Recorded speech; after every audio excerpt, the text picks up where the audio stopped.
নিরপেক্ষ তদন্তের স্বার্থে ধনেখালি কাণ্ডের সিবিআই তদন্তের নির্দেশ দিয়েছে কলকাতা হাইকোর্ট। সারদা কাণ্ডে সিবিআই তদন্ত হবে কিনা জানা যেতে পারে মঙ্গলবার। ওই দিনই ঘটনায় সিবিআই তদন্ত চেয়ে দায়ের হওয়া জনস্বার্থ মামলার শুনানি।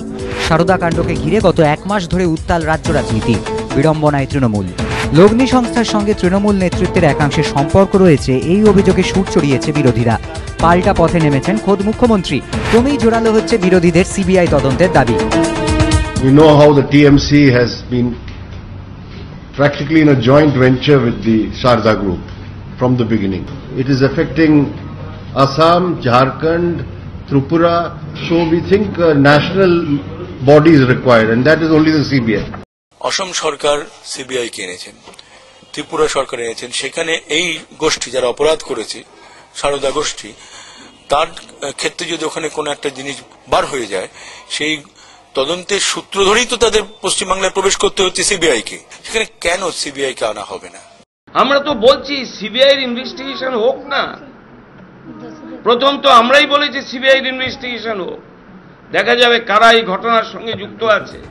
যদিও রাজ্য সরকার সারদা কাণ্ডে সিবিআই তদন্তের দাবি মানতে নারাজ। আর আমাকে সিবিআই দিয়ে চমকিয়ে রাজনৈতিক ভাবে ভয় দেখিয়ে কোনো লাভ নেই।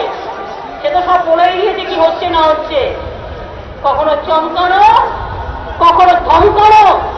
আমাকে চমকালে আমি গর্জাই, আর আমাকে ধমকালে আমি বর্ষাই।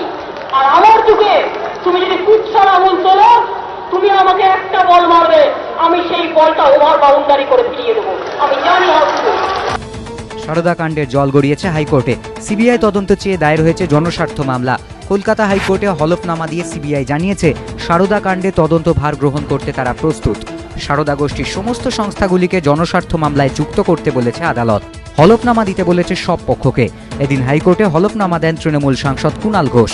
9 পাতার হলফনামায় তার দাবি, সংস্থার আর্থিক কেলেঙ্কারির সঙ্গে তার কোনো যোগ নেই।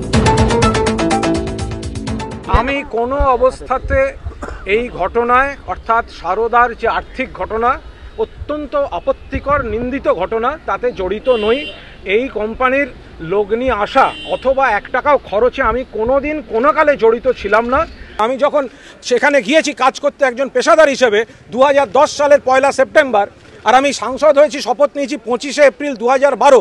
কোন কাণ্ডজ্ঞানে এর মধ্যে আমার সাংসদ পদ তৃণমূল কংগ্রেসকে জড়ানো হচ্ছে আমার মাথায় ঢুকছে না। মঙ্গলবার হাইকোর্টে মামলার শুনানি। উত্তর মিলতে পারে সারদা কাণ্ডে সিবিআই তদন্ত হবে কিনা সেই প্রশ্নে। ধ্রুবজ্যোতি প্রামাণিক, এবিপি আনন্দ, কলকাতা।